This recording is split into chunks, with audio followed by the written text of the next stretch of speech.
Assalamualaikum warahmatullahi wabarakatuh.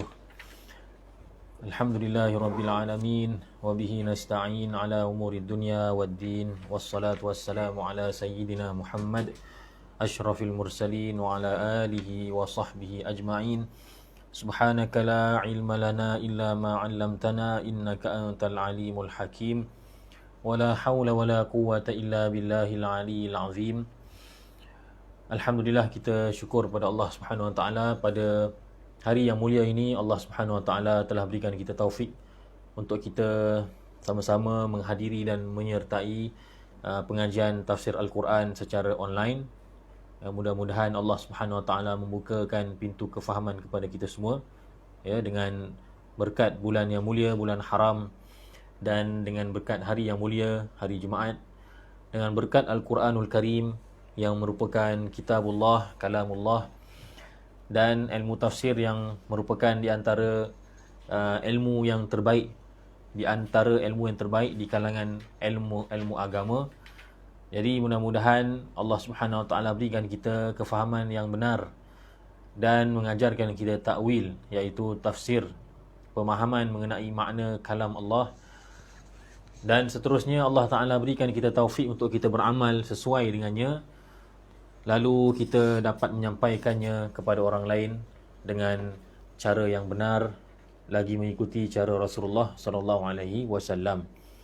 Baik, insya-Allah kita pada hari ini, kita seperti mana kita sebutkan pada kuliah yang lepas, kita akan ambil terdahulu sebelum kita masuk pada ayat yang baru. Kita akan bincangkan semula ayat yang ke-60, nahnu qaddarna bainakumul maut, kerana di dalamnya ada sedikit perincian berkenaan dengan pengertiannya. Seperti biasa, kita baca dahulu insya-Allah, bermula dengan ayat yang ke-60 dan seterusnya. A'udzu billahi minasy syaithanir rajim. Bismillahirrahmanirrahim. Nahnu qaddarna bainakumul mauta wa ma nahnu bimasbuqin على أن نبدل أمثالكم وننشئكم فيما لا تعلمون ولقد علمتم النشأة الأولى فلولا تذكرون أفرأيتم ما تحرثون أأنتم تزرعونه أم نحن الزارعون لو نشاء لجعلناه حطاما فظلتم تفكهون إنا لمغرمون بل نحن محرومون أفرأيتم الماء الذي تشربون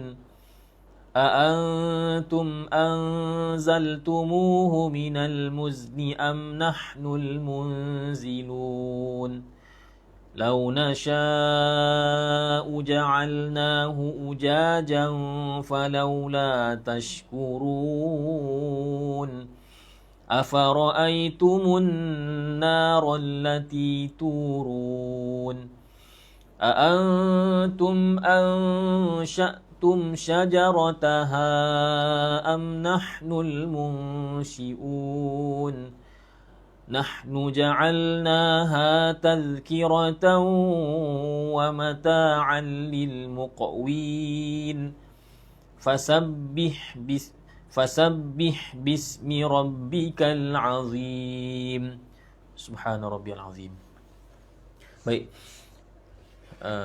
bermula dengan ayat yang ke-60. Allah Subhanahu Wa Taala berfirman, nahnu qaddarna bainakumul mauta wa ma nahnu bimasbuqin. Kamilah yang mentakdirkan, yang menetapkan, menentukan, mengkadarkan kematian di antara kamu, dan tidaklah wama nahnu bimasbuqin, dan tidaklah kami didahului. Maksud didahului ialah maksudnya dikalahkan, maksudnya tidaklah kami ini lemah, tidaklah kami lemah. Ala an nubaddila amthalakum wa nunsyi'akum fima la ta'lamun. Untuk apa? Untuk kami menukarkan semisal kamu, seperti kamu. orang-orang seperti kamu.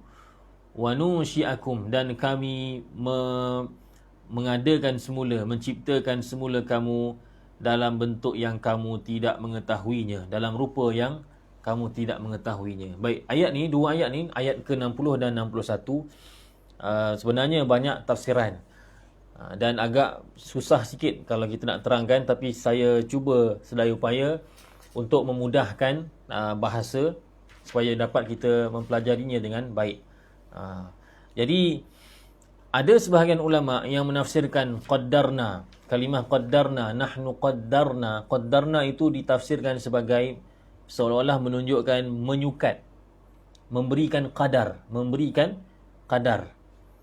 Nahnu qaddarna bainakumul maut, maknanya kami yang menyukat ajal, kematian kamu. Maksudnya kami yang tentukan siapa di antara kamu mati pada umur 60, mati pada umur 70, mati ketika kecil, mati ketika remaja dan sebagainya. Contohnya Imam Muqatil rahimahullah ta'ala mengatakan, faminkum man yablughul haram, ada di antara kamu yang sampai kepada usia tua. Wa minkum man yamutu sabiyan, dan ada di antara kamu yang mati dalam keadaan kanak-kanak. Dan wasyaban, dan ada juga yang mati dalam keadaan pemuda, maknanya remaja ataupun pemuda. Jadi kata-kata Imam Muqatil itu seolah-olah menunjukkan bahawa qaddarna itu maksudnya ialah menyukat. Nahnu qaddarna bainakumul maut, maksudnya kami yang menyukat ajal kamu, kami yang memberikan kadar 60 tahun, kadar 70 tahun, kadar 10 tahun, kadar dalam kandungan mati dah. Jadi qaddarna kalau mengikut satu tafsiran menyukat ataupun memberikan kadar, kadar. Bahasa Melayu pun kata kadar juga. Dan ada juga kata-kata ulama tafsir yang menggambarkan bahawa qaddarna itu berbeza maksudnya. Qaddarna itu maksudnya ialah menghukum ataupun memutuskan. Seperti mana dalam setengah tafsir disebutkan qaddarna maksudnya qadaina. Qadaina maknanya menetapkan. Seperti mana kata Ad-Dhahhak ketika menafsirkan qaddarna, maksudnya ialah kata beliau, ja'ala ahlas samai wa ahlal ardi fihi sawa. Allah tak maksud qaddarna maksudnya ialah Allah menjadikan penduduk langit dan juga penduduk bumi dalam hal kematian ni sama. Maknanya semuanya telah diputuskan mati. Telah dihukumkan bahawa semua akan mati. Kata Imam Baghawi, kalau begini, fa'ala hadza, di atas kata-kata ini, di atas pendapat ini, pendapat Ad-Dhahhak, yakunu ma'na qaddarna qadaina.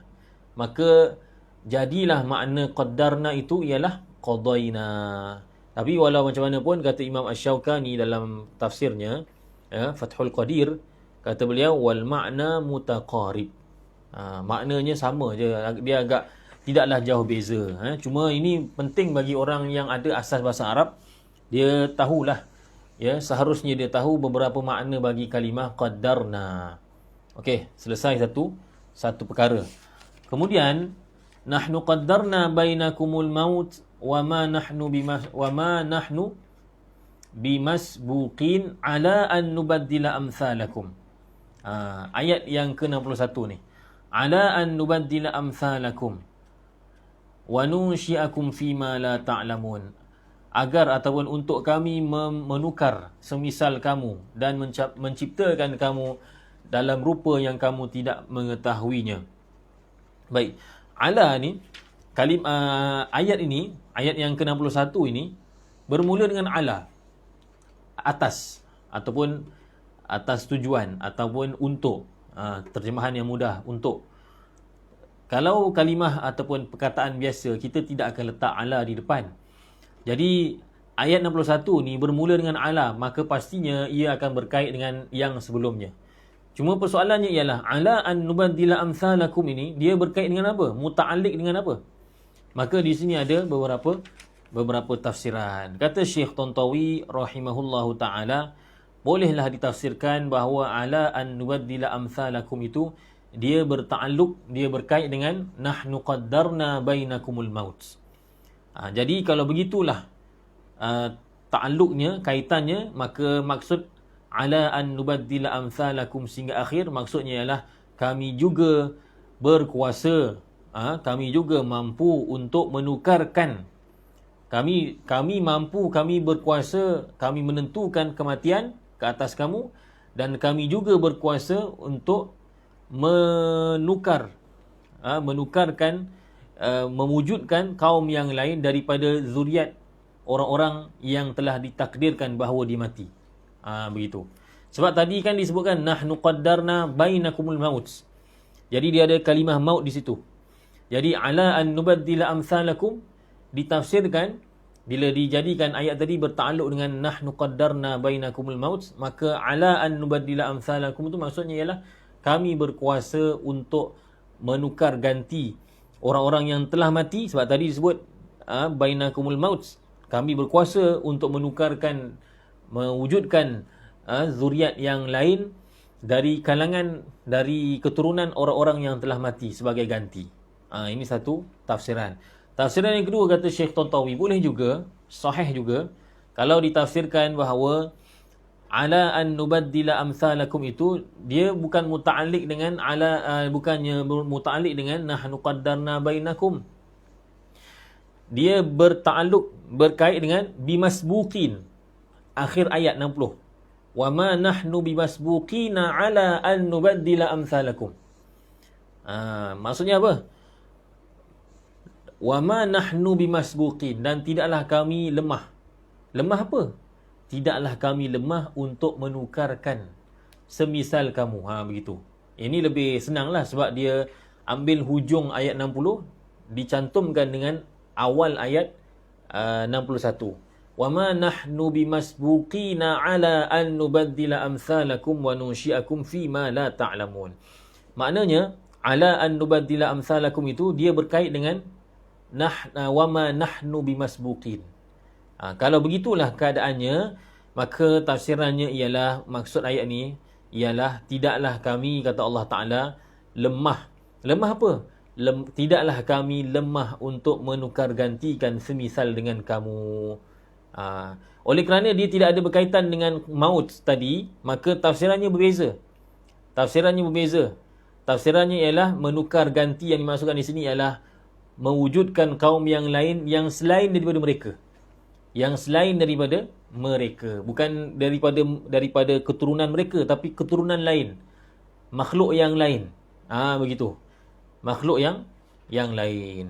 Tapi walau bagaimanapun, maksud kata kedua-dua tafsiran ini ada persamaan, iaitu Allah Ta'ala itu maha berkuasa untuk mematikan dan menggantikan orang yang telah mati dengan makhluk yang lain. Sama ada maksudnya ialah makhluk yang sama seperti mana makhluk yang telah dimatikan tadi, atau makhluk yang lain, atau makhluk yang sama tapi bangsa yang lain, kaum yang lain yang bukan daripada zuriat yang telah mati tadi.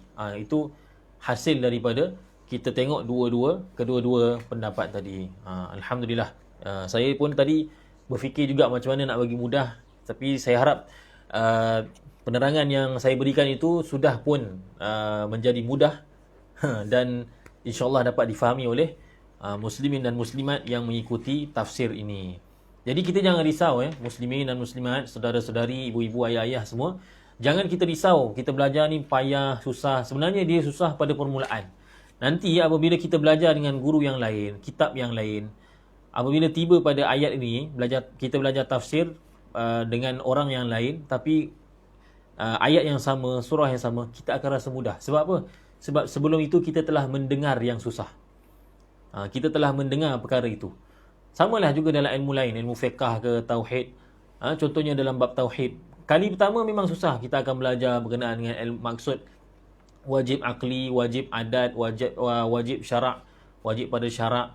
Kita akan didedahkan dengan dengan istilah thubuti, wujudi, adami, hal, amrun i'tibari, kita akan didedahkan dengan istilah tasalsul, daur dan sebagainya. Tapi itu permulaannya. Bila kita dah biasa dengar, insya-Allah kita akan mudah faham. Itulah yang diharapkan daripada pengajian tafsir ini. Mudah-mudahan ia menjadi kunci kepada ilmu tafsir yang lebih luas kalau sekiranya kita diberikan kesempatan pada masa akan datang untuk mendalaminya. Baik. Kemudian Allah Subhanahu wa taala berfirman, ya muslimin dan muslimat, wa laqad alimtumul ladzi Belum lagi. Wa nunsyi'akum pada akhir ayat 61. Wa nunsyi'akum fima la ta'lamun. Dan kami menjadikan kamu fima la ta'lamun, pada apa yang kamu tidak tahu. Maksudnya ialah pada bentuk, pada sifat, pada keadaan-keadaan yang kamu tidak tahu. Maknanya Allah Subhanahu Wa Taala juga mampu untuk menciptakan kita semula setelah kita mati, setelah kita binasa. Allah mampu untuk ciptakan semula dalam bentuk yang lain. Ini satu tafsiran. Ada juga tafsiran yang lain mengatakan bahawa seperti mana tafsir yang dinukilkan oleh Imam Asy-Syaukani rahimahullahu taala, ya, dan disandarkan kepada Al-Hasan Al-Basri rahimahullahu taala, di mana beliau mengatakan maksud wa nunsyi'akum fima la ta'lamun, maksudnya ialah kami juga berkuasa untuk menjadikan kamu atau menciptakan kamu dalam bentuk yang lain seperti rupa monyet ataupun kera dan juga khinzir, seperti mana yang berlaku pada umat-umat terdahulu. Kan kita pernah sebutkan, saya tak pasti di sini atau di tempat lain, ya, orang-orang Yahudi ketika mana Allah Taala murka pada mereka, maka orang-orang yang melanggar hukum Allah Subhanahu Wa Taala, mereka telah ditukarkan wajah mereka kepada kera dan juga khinzir.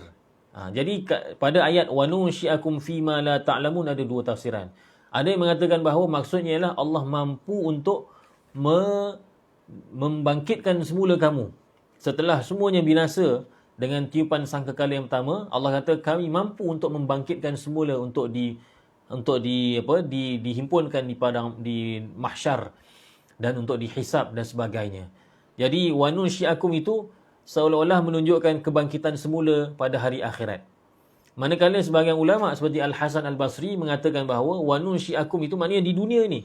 Di dunia ini kalau siapa yang ingkar, Allah kata kami mampu untuk menukarkan wajah mereka, zahir mereka, rupa paras mereka menjadi kera dan juga khinzir, sebagaimana Allah telah buktikan, Allah telah buat kepada orang-orang Yahudi sebelum ini, pada umat-umat yang sebelum ini.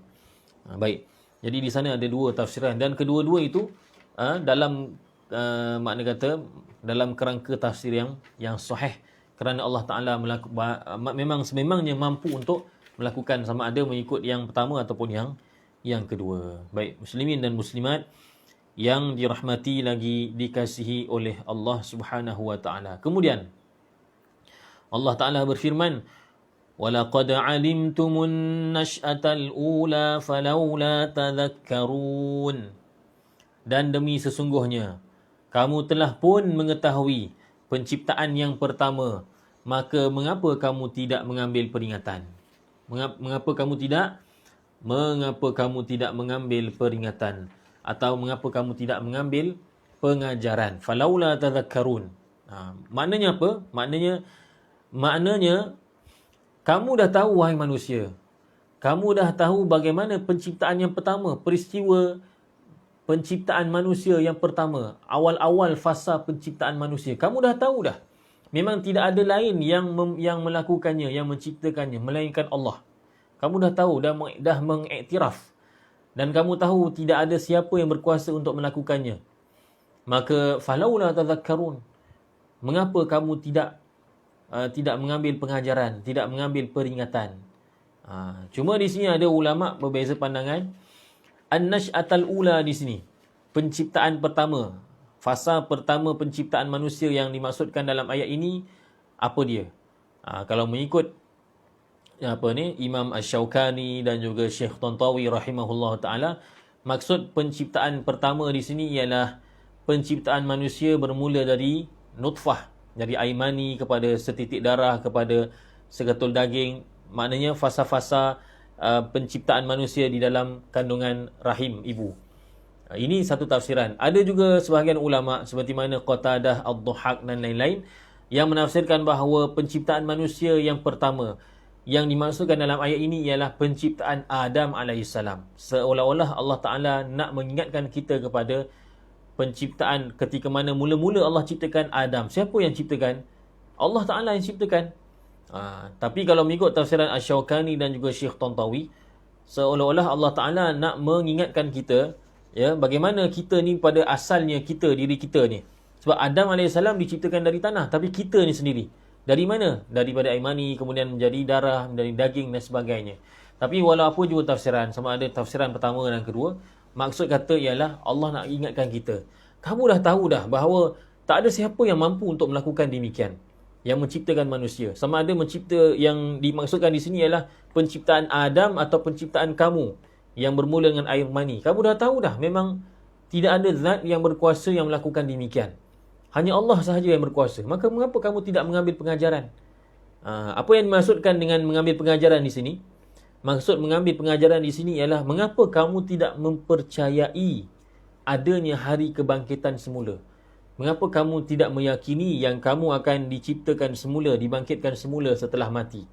Kalau dari tiada, Allah Ta'ala boleh wujudkan kamu, boleh ciptakan kamu. Kamu dahulunya tidak ada, menjadi ada, diciptakan oleh Allah. Kalau dari tiada menjadi ada pun Allah boleh buat, apatah lagi daripada ada, kemudian tiada, kemudian ada balik. Lagilah mudah. Dari Allah Ta'ala ciptakan kita dari zero, kosong. Itu pun Allah boleh buat. Apatah lagi kalau sekiranya seorang tu mati, kemudian dikebumikan dalam tanah. Kemudian dalam tanah itu masih ada tertinggal ajbuz zanab, kita telah terangkan sebelum ini. Dan itu menjadi asbab bahawa manusia nanti akhirnya akan diciptakan semula. Dia akan bangkit semula. Dia akan berkembang daripada ajbuz zanab itu. Dia akan membentuk tubuhnya yang sempurna seperti mana pada asalnya. Itu lagi mudah bagi Allah Subhanahu wa ta'ala. Maka mengapa kamu tidak mengambil pengajaran? Baik. Apa yang disebutkan tadi semuanya itu adalah dalil pertama.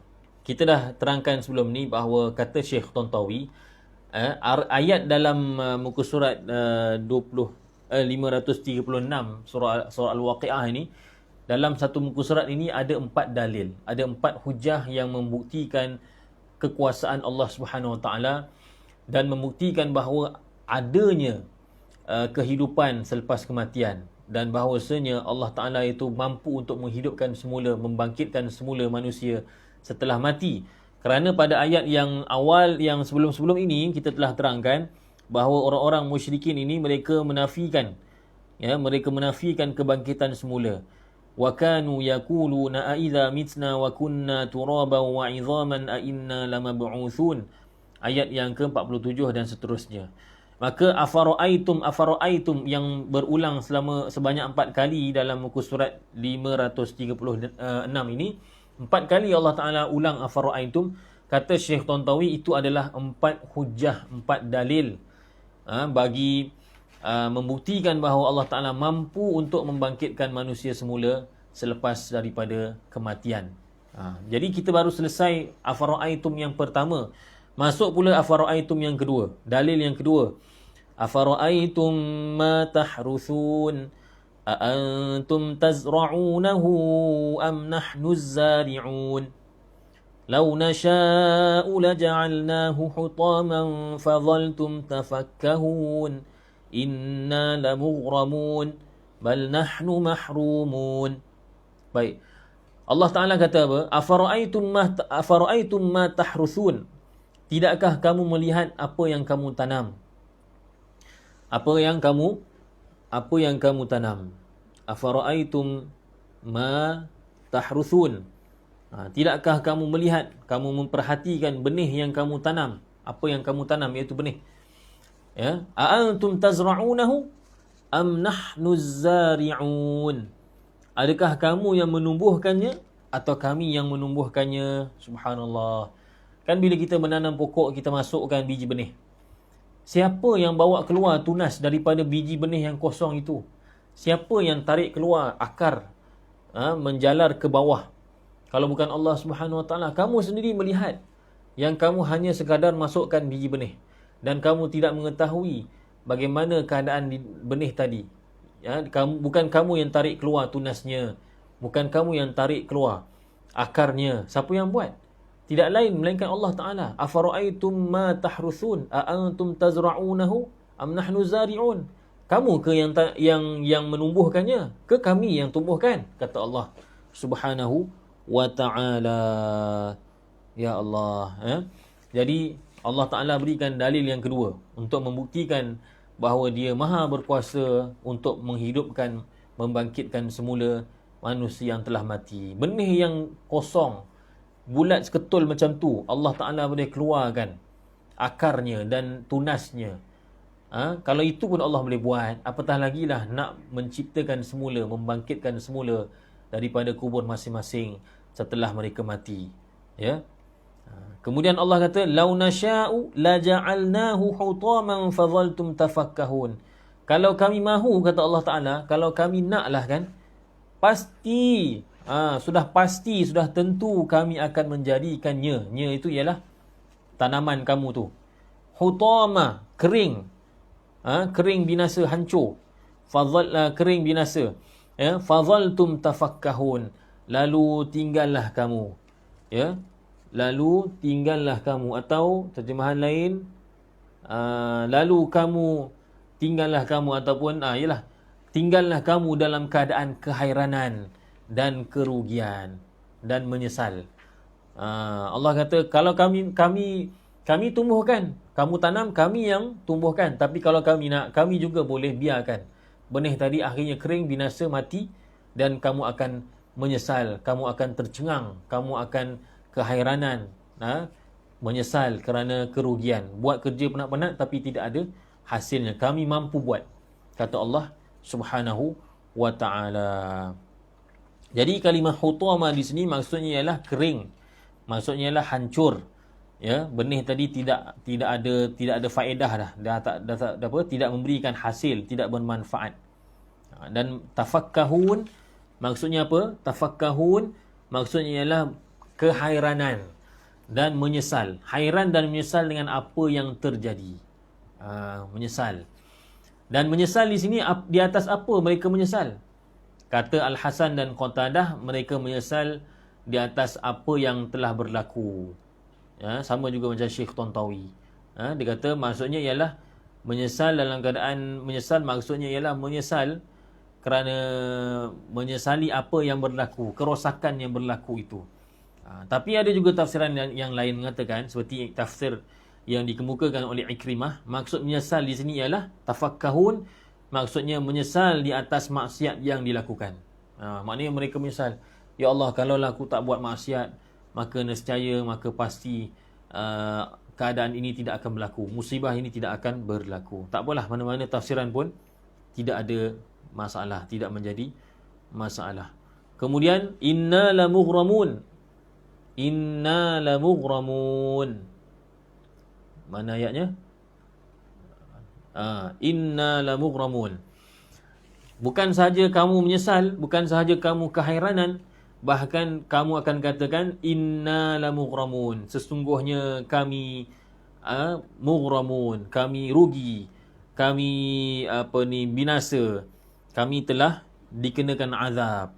Itu semua tafsiran bagi al-mughram, tafsiran bagi mughramun. Tafsiran bagi mughramun. Jadi mughramun ini ada beberapa tafsiran. Ada yang menafsirkan mughramun sebagai muhlakun. Seperti Syekh Tontawi rahimahullah ta'ala. Mughramun maksudnya adalah, dia kata, oh, habislah kita. Mereka menyesal dengan mengatakan, kami sudah binasa. Kami sudah binasa. Binasalah sebabnya rugi harta dia. Tak dapat apa-apa. Ada juga tafsiran seperti tafsir Ibn Abbas dan juga Qatadah yang mengatakan mughramun maksudnya mu'azzabun. Sesungguhnya kami telah diazab, telah diseksa.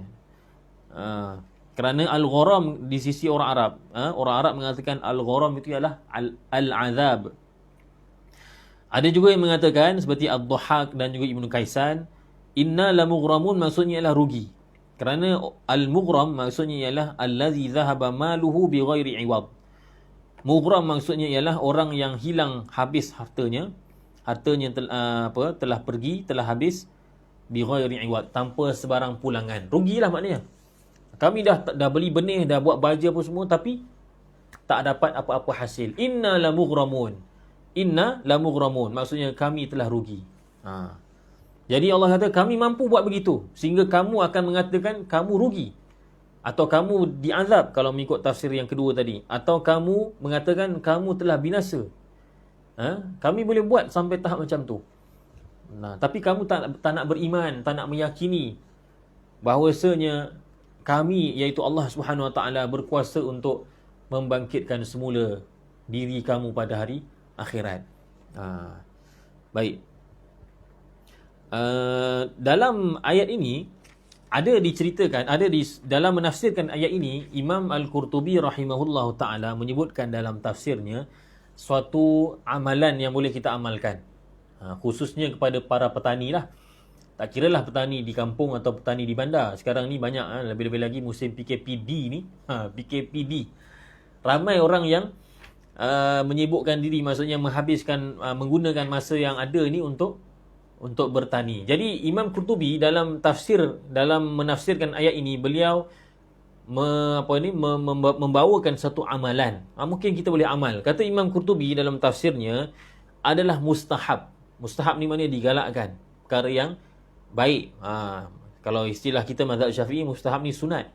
Tapi Imam Qurtubi ni Maliki, saya tak pastilah adakah maksudnya sunat.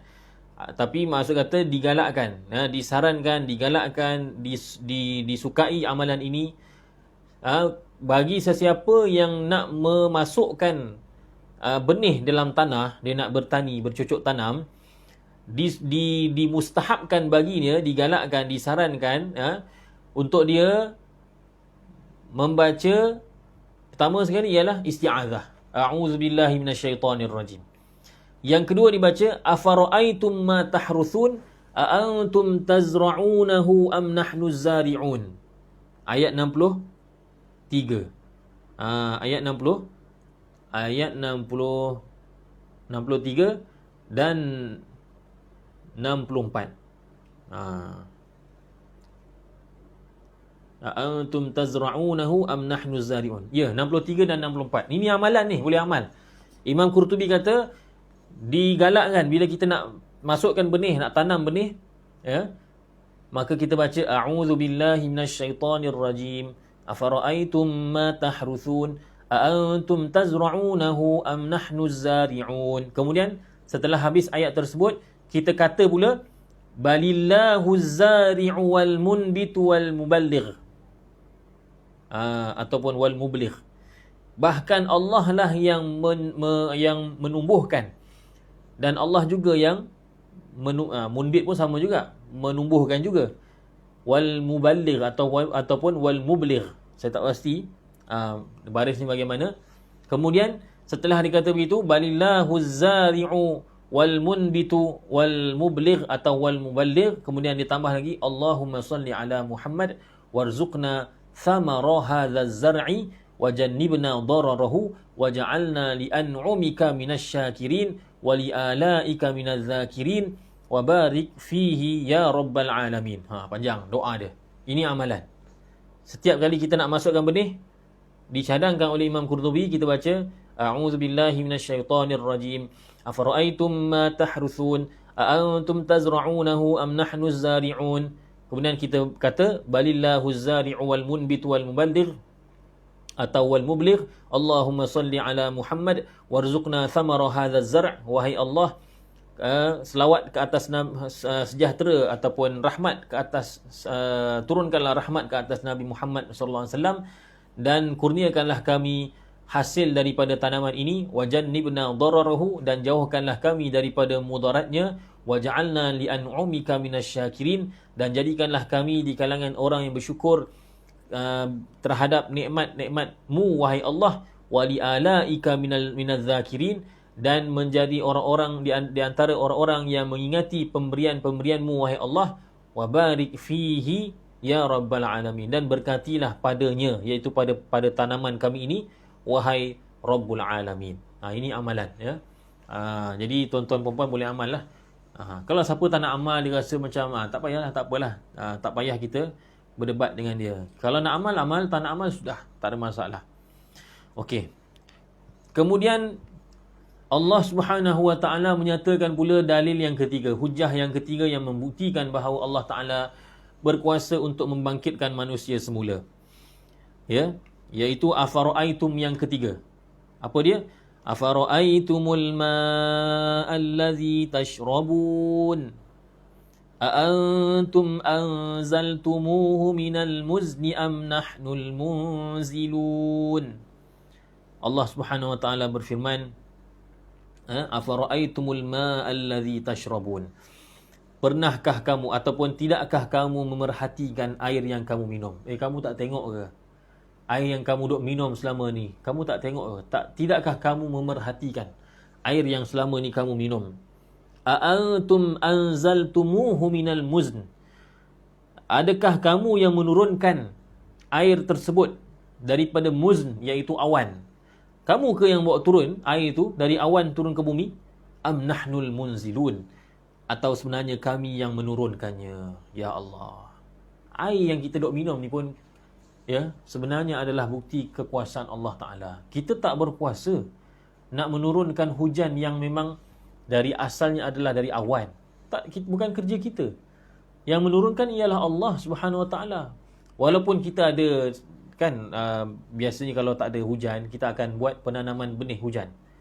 Ada kapal terbang naik dan dia akan beratkan awan tadi dengan sesuatu, dengan adalah bahan-bahan tertentu, maka apabila awan tu berat dia akan jatuh. Tapi hakikatnya siapa yang mentakdirkan yang mentakdirkan hujan itu turun kalau bukan Allah Ta'ala?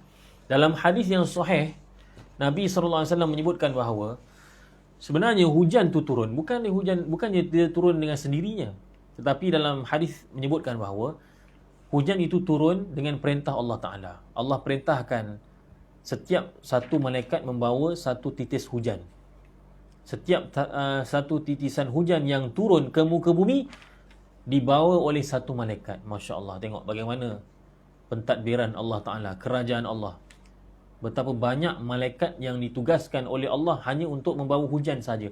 Dan malaikat tadi dia tidak akan turun lagi ke bumi setelah dia bawa satu titis hujan itu. Maknanya apa? Hujan semalam, malaikat yang lain bawa. Hujan kalau hari ini ada hujan, malaikat yang lain pula yang akan bawa. Kemudian hujan besok, minggu depan, bulan depan, tahun depan, kurun akan datang. Setiap hujan itu dibawa oleh malaikat yang berlainan. Subhanallah. Jadi Allah kata, afara'aytumul ma'a alladhi tashrabun. Tidakkah kamu melihat air yang selama ni kamu minum, air yang kamu minum?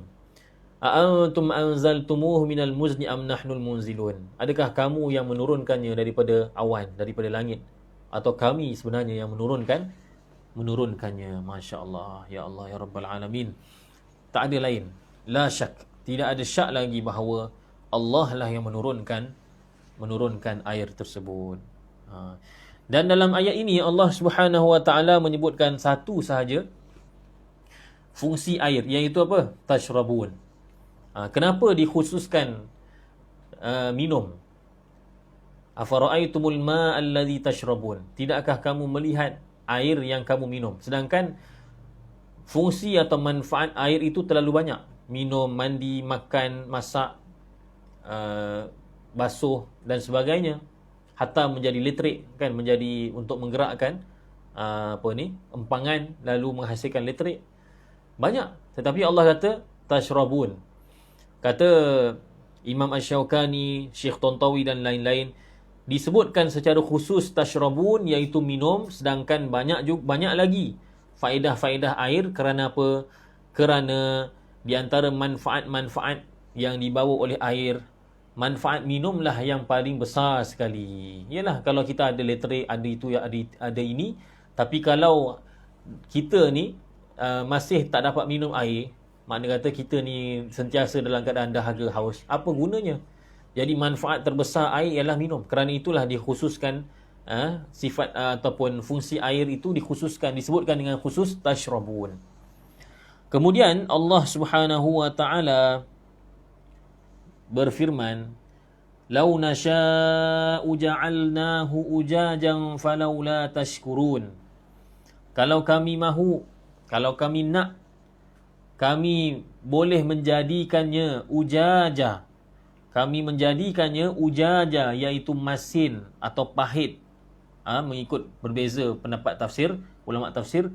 Falaula tashkurun. Maka mengapa kamu tidak bersyukur? Allah kata air yang kamu duk minum, yang kami turunkan dari langit, itu air yang sedap, yang lancar kamu minum, maknanya lancar di tekak kamu, kerana airnya tu air yang jernih, tawar, tidak pahit, tak masam, tak masin. Itu air yang kamu minum itu, kalau kami nak, Allah kata, kalau kami berkehendak, kami boleh jadikan air itu masin atau pahit. Maka tidakkah kamu bersyukur? Kamu tak syukur ke kamu minum tu air sedap, air yang tawar, yang mudah masuk dalam tekak dan menghilangkan dahaga? Apa jadi kalau sekiranya kami menjadikannya sebagai air yang pahit atau air yang masam atau air yang masin? Kamu tak bersyukur ke? Begitulah umpamanya. Masya Allah, banyak sebenarnya nikmat Allah yang kita tak perasan selama ini. Ya. Jadi ujaja dalam ayat ini ada berbeza pandangan. Ibnu Abbas mengatakan maksud ujaja ialah terlalu masin. Terlalu masin. Seperti macam air laut lah. Kita minum air laut kan masin kan? Tak hilang dahaga kita. Dan berkata Al-Hasan, maksud ujaja maksudnya ialah murrah, iaitu pahit. Jadi Syekh Tontawi dia gabungkan dua-dua. Maka dia kata, beliau mengatakan al-ma'ul ujaj maksudnya huwal ma'us syadidul muluhah wal mararah fi waqtin wahid. Ujaja itu maksudnya ialah air yang al-ma'ul ujaj, maksudnya ialah air yang terlalu masin dan pahit pada waktu yang sama. Digabungkan dua pendapat. Jadi kalau begitu maksudnya ialah lau nasya'u ja'alnahu ujaja, maksudnya ialah kalau kami mahu, kami boleh sahaja menjadikan air yang kamu minum itu ujaja, pahit dan masin dalam masa yang sama. Tapi kami tak buat begitu sebab kami sayang pada kamu. Allah Ta'ala tak buat begitu kerana Allah Ta'ala kesian dengan kita ni. Falaula tashkurun, maka tidakkah kamu bersyukur? Kami dah buat air itu sedap, tidakkah kamu bersyukur? Dan bersyukur di sini kata Syekh Tontawi, maksud syukur ni bukan hanya sekadar mengucapkan alhamdulillah. Kerana sekarang ni ayat ini nak mematahkan hujah orang musyrikin. Jadi yang dimaksudkan dengan syukur di sini ialah beribadah, menyembah Allah Subhanahu Wa Taala dan berterusan dalam melakukan amalan yang menyebabkan Allah redha, dan menggunakan nikmat untuk ibadah, yang mana ibadah itu ialah maksud tujuan kita diciptakan. Ini yang dimaksudkan dengan falaula tashkurun. Tidakkah kamu bersyukur? Maksudnya ialah tidakkah kamu bersyukur dengan sebenar-benarnya, dengan lisan, dengan amalan kamu, dengan mentaati perintah Allah. Setelah kamu tahu ini adalah nikmat yang kami berikan kepada kamu. Ya Allah, semoga kita ni diberikan taufik untuk mensyukuri nikmat Allah, sama ada dengan syukur dengan lidah, dengan hati dan juga dengan amalan. Baik. Kemudian Allah Subhanahu Wa Taala berfirman, afara'aitumun narallati turun. Ini dalil yang keempat. Ini ialah afara'aitum yang keempat. Dalil yang keempat yang menjadi bukti, menjadi hujah yang dikemukakan oleh Allah Subhanahu Wa Taala dalam surah Al-Waqiah bagi membuktikan kepada orang-orang musyrikin yang menafikan hari kebangkitan. Allah Ta'ala buktikan kepada mereka bahawa Allah Ta'ala mampu untuk membangkitkan semula, dan didatangkan dengan 4 dalil, 4 hujah akal. Ialah ayat Quran ni ayat hujah naqli lah, tapi dalam masa yang sama di dalamnya itu ada hujah akli juga. Didatangkan dengan 4 kali afara'aitum, supaya mereka melihat, mereka mengambil iktibar dan berfikir. Tengok, afara'aitumun narallati turun. Tidakkah kamu melihat, memerhatikan api yang kamu nyalakan? Aantum ansha'tum syajarataha am nahnul munsyi'un. Tidakkah kamu memerhatikan api yang kamu nyalakan?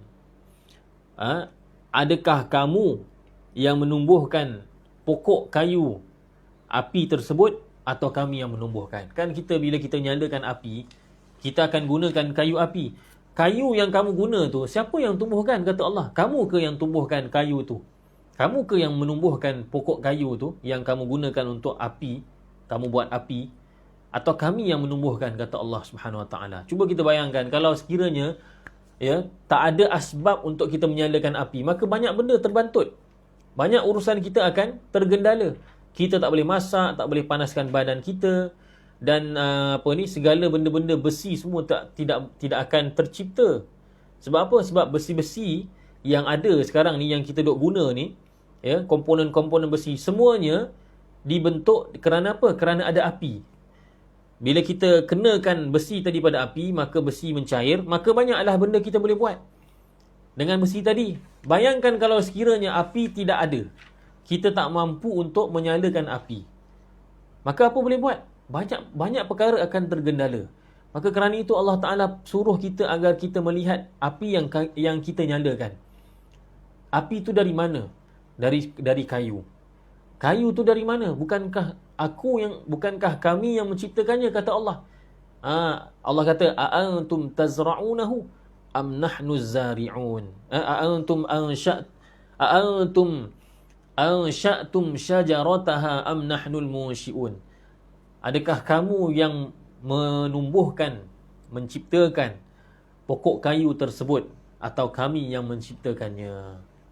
Tidak syak lagi bahawa Allah lah yang menciptakannya. Subhana rabbiyal azim, subhana rabbiyal azim, subhana rabbiyal azim. Kemudian Allah Subhanahu wa taala berfirman, nahnu ja'alnaha tadhkiratan wa mata'an lil muqwin. Kami menjadikannya. Nya itu kembali pada api, atau kembali kepada pokok. Tapi sama je lah. Pokok tu pun disebutkan kerana apa? Kerana pokok tu menjadi asbab, pokok kayu tu menjadi asbab terjadinya api. Jadi kami menjadikan api tersebut sebagai tazkirah, peringatan, dan sebagai mata', iaitu sebagai bahan gunaan. Kepada siapa? Bagi siapa? Lil muqwin, bagi orang-orang yang bermusafir. Baik, pertama sekali Allah kata nahnu ja'alnaha tazkirah. Api yang kita duk guna ni, Allah kata dia adalah tazkirah. Maka dalam menafsirkan tazkirah ini adalah beberapa pandangan ulama. Kata Ikrimah, Mujahid dan Muqatil, ini semua ulama tafsir. Mereka mengatakan maksud tazkirah di sini ialah tazkirah linnaril kubra. Api itu ialah tazkirah, peringatan terhadap api yang paling besar, api yang lebih besar. Apa dia? Iaitu neraka Jahannam. Idza ra'aha ar-ra'i zakara Jahannam. Apabila manusia melihat api, sepatutnya dia mengingati, dia teringat kepada api neraka Jahannam, lalu dia akan melakukan amalan yang menjauhkan diri daripada neraka Jahannam. Itu sepatutnya. Kerana Allah kata nahnu ja'alnaha tazkirah. Dan dalam hadis disebutkan naru bani Adam yuqidun juz'un min sab'ina juz'a min nari Jahannam, atau kama qala Rasulullah SAW.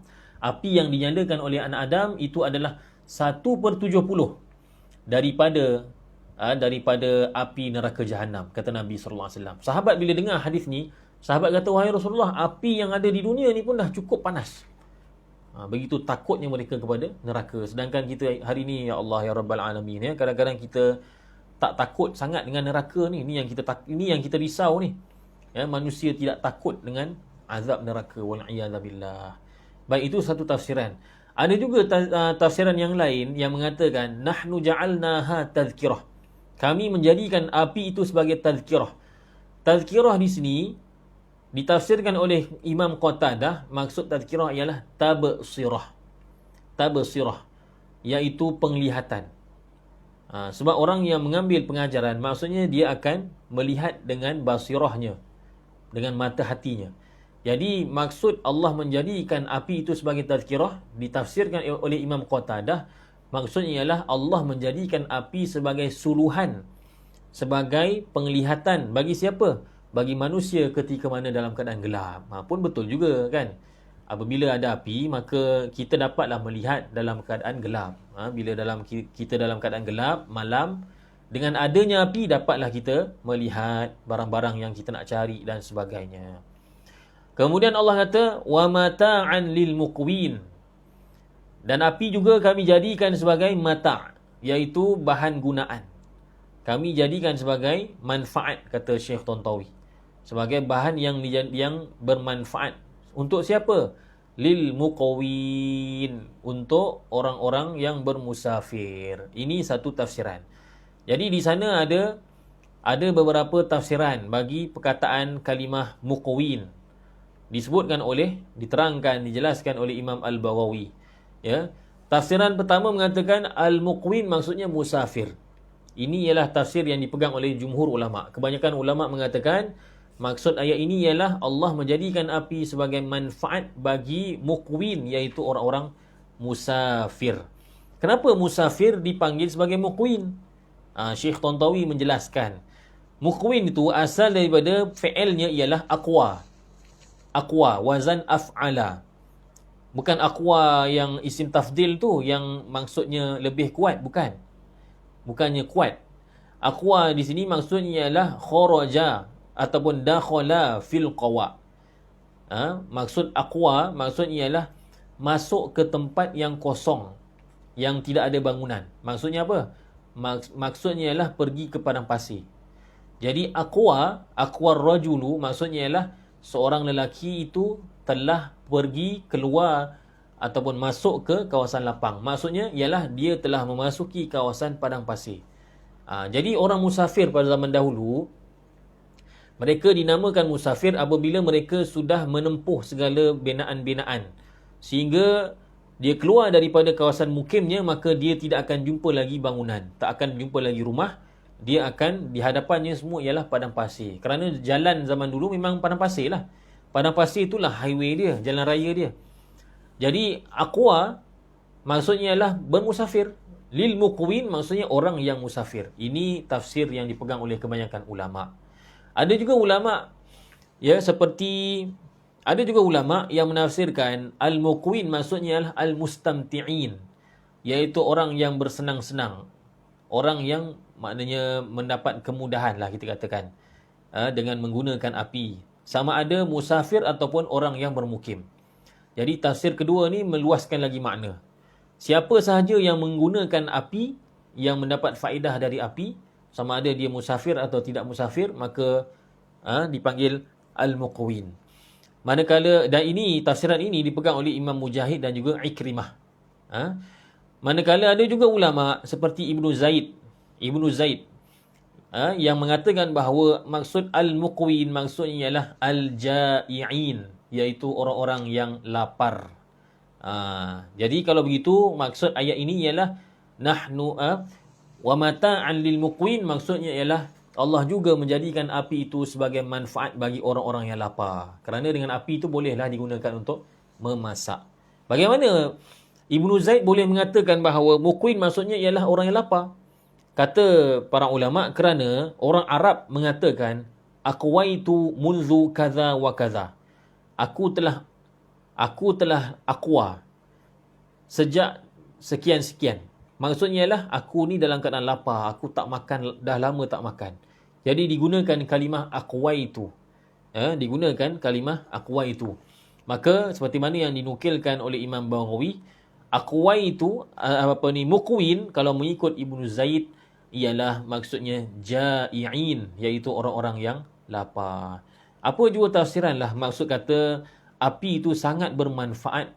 Api yang Allah Ta'ala ciptakan itu sangat bermanfaat untuk manusia. Sama ada orang musafir atau orang bermukim atau orang yang nak masak, siapa sahajalah akan mendapat manfaat daripada api. Maka kalau kita dah tahu dah begitu banyak nikmat yang Allah ciptakan untuk kita, dan begitu hebatnya kekuasaan Allah Subhanahu wa taala, apa yang sepatutnya kita buat? Fasabbih bismi rabbikal azim. Maka oleh itu kata Allah Taala, bertasbihlah. Maksudnya sucikanlah nama Tuhanmu yang agung. Maknanya bertasbihlah dengan menyebut nama Tuhanmu yang agung. Maknanya sebutkanlah subhana rabbiyal azim. Jadi kita alhamdulillah dalam solat kita akan sebut subhana rabbiyal azimi wa bihamdih. Subhana rabbiyal azimi wa bihamdih. Jadi begitu banyak nikmat yang Allah ciptakan, maka seharusnya kita mensyukuri nikmat Allah dan bertasbih kepadanya. Baik, kita masuk sikit lagi boleh masuk sikit supaya dapat kita habiskan muka surat ini. Allah Ta'ala berfirman, "Fala uqsimu bimawaqi'in nujum wa innahu laqasamun law ta'lamuna 'azim innahu laqur'anun karim fi kitabim maknun la yamassuhu illal mutahharun tanzilum mir rabbil alamin." Baik. Allah kata fala uqsimu bimawaqi'in nujum. Maka aku tidaklah bersumpah dengan tempat peredaran bintang-bintang. Di sini ada perbahasan ulama. Kenapa didatangkan la? Kenapa didatangkan la? Kan disebut fala. Ramai di kalangan mufassir menafsirkan, menganggap bahawa la di sini ialah mazidah, harfun huruf tambahan. Jadi kalau kita kata itu adalah huruf tambahan, ketika kita nak terjemah, kita tak payah sebut tidak. Kita terjemahkan tanpa menterjemahkan la. Maka terjemahan ialah, maka aku, kata Allah Ta'ala, bersumpah dengan tempat-tempat ataupun dengan tempat-tempat peredaran bintang-bintang. La di situ tidak diterjemahkan. Kerana apa? Kerana ia adalah harfun zaidah, huruf tambahan. Apa faedah adanya huruf tambahan? Untuk mentaukidkan lagi, untuk menegaskan lagi ayat tersebut. Ini kalau mengikut jumhur ulama lah, jumhur ahli tafsir. Ada juga sebahagian ulama yang menganggap bahawa la di sini ialah la untuk menafikan dan menolak apa yang dikatakan oleh orang kafir berkenaan dengan Quran, bahawasanya itu adalah sihir. Jadi kalau begitu, la di situ tafsirnya berbeza. Fala uqsimu bimawaqi'in nujum, maksudnya ialah tidaklah benar apa yang mereka katakan. Aku bersumpah dengan tempat-tempat peredaran bintang. Begitu. Fala maksudnya ialah tidaklah benar. Tidaklah benar apa yang mereka katakan, bahawa Quran itu adalah sihir. Tidak benar. Fala. Tidaklah benar apa yang mereka katakan. Uqsimu, aku bersumpah bahawa dengan tempat-tempat peredaran bintang-bintang. Ada juga yang mengatakan bahawa la di sini Allahumma salli ala sayyidina Muhammad. La di sini maksudnya ialah tidak apa? Aku tidak perlu untuk bersumpah dengan bintang-bintang, dengan tempat-tempat peredaran bintang-bintang. Dia nak beritahu apa? Nak beritahu bahawa kebenaran Quran ni dah terlalu jelas. Maka aku tak perlu lagi untuk bersumpah. Untuk membuktikan kebenaran Al-Quran itu, aku tidak perlu lagi bersumpah dengan tempat-tempat peredaran bintang. Ada juga tafsiran begitu. Semua ketiga-tiga tafsir ini disebutkan oleh Imam Al-Alusi dalam tafsirnya. Boleh tengok di sana. Jadi fala uqsimu bimawaqi'in nujum, dia ada tiga tafsiran. Jumhur ulama mengatakan la di situ ialah lam alif tambahan. Jadi kalau kita nak tafsirkan, kita tak payah tengoklah la tu. Kita ambil makna secara lalu begitu, maksudnya maka aku bersumpah. La tu jangan tengok. Maka aku bersumpah dengan tempat-tempat peredaran bintang. Ataupun pendapat kedua mengatakan la di situ ialah menolak dakwaan orang-orang kafir yang menafikan, yang menolak kebenaran Al-Quran, yang mengatakan Quran itu ialah sihir. Fala uqsimu bimawaqi'in nujum, kalau mengikut pendapat kedua, tafsir kedua, pendapat ulama tafsir yang kedua, maksudnya ialah tidak benar apa yang mereka katakan. Bahkan aku bersumpah dengan tempat-tempat peredaran bintang bahawa Quran itu adalah benar. Begitu. Kalau mengikut tafsir yang kedua, maksudnya ialah fala uqsimu bimawaqi'in nujum, tak perlulah aku nak bersumpah. Tak perlu aku nak bersumpah. Kerana apa? Kerana Quran itu dah terlalu jelas. Kebenarannya sudah terlalu jelas. Tapi kalau kita nak mudah, kita ambil pendapat yang jumhur lah, senang kan. Fala uqsimu bimawaqi'in nujum, maksudnya ialah maka aku, kata Allah Taala, aku bersumpah dengan, ya, dengan tempat-tempat peredaran bintang-bintang. Apa yang disumpahkan? Kalau kita bersumpah, mesti ada sesuatu yang kita nak buktikan. Contohnya, seseorang itu kata, aku bersumpah bahawa dia bersalah. Dia ada benda yang dia nak buktikan. Jadi dalam ayat ini, fala uqsimu bimawaqi'in nujum, aku bersumpah dengan tempat-tempat peredaran bintang. Bersumpah apa? Bersumpah bahawasanya innahu wa innahu laqasamul law ta'lamuna azim, dan bahawasanya sumpah itu benar-benar adalah suatu yang besar sekiranya mereka mengetahui apa yang nak disumpahkan tu, apa yang nak dibuktikan. Innahu laqur'anun karim, maknanya aku bersumpah dengan sekian-sekian, dan sumpah ini sumpah yang benar-benar besar, agung. Apa yang aku nak buktikan? Aku bersumpah bahawasanya Quran itu adalah bahawasanya Quran itu adalah sangat mulia. Quran itu adalah sangat mulia. Maknanya Quran itu bukannya sihir. Quran itu bukannya rekaan, bukannya ciptaan manusia. Itu maksudnya.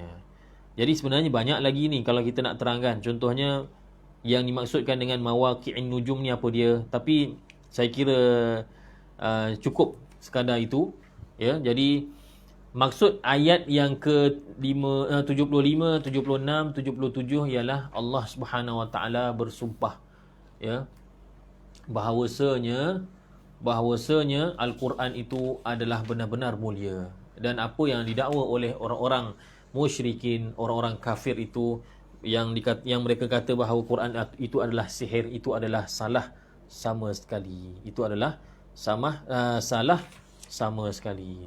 Baik, dan Allah Subhanahu Wa Taala bersumpah dengan mawaqi' an-nujum, iaitu tempat-tempat peredarannya bintang-bintang. Itu adalah kerana apa? Kerana perkara itu menunjukkan keagungan Allah Subhanahu Wa Taala. Kan segala makhluk itu menunjukkan kehebatan, ya, kekuasaan Allah Subhanahu Wa Taala. Jadi perkara itu besar. Sebagaimana Allah bersumpah dengan matahari, Allah bersumpah dengan bulan, Allah Taala bersumpah dengan buah tin, ya, langit, was-sama, kan. Maka begitulah juga Allah Taala bersumpah di sini dengan mawaqi'in nujum, ya, kerana perkara itu adalah perkara yang besar, yang membuktikan kebesaran Allah Subhanahu Wa Taala.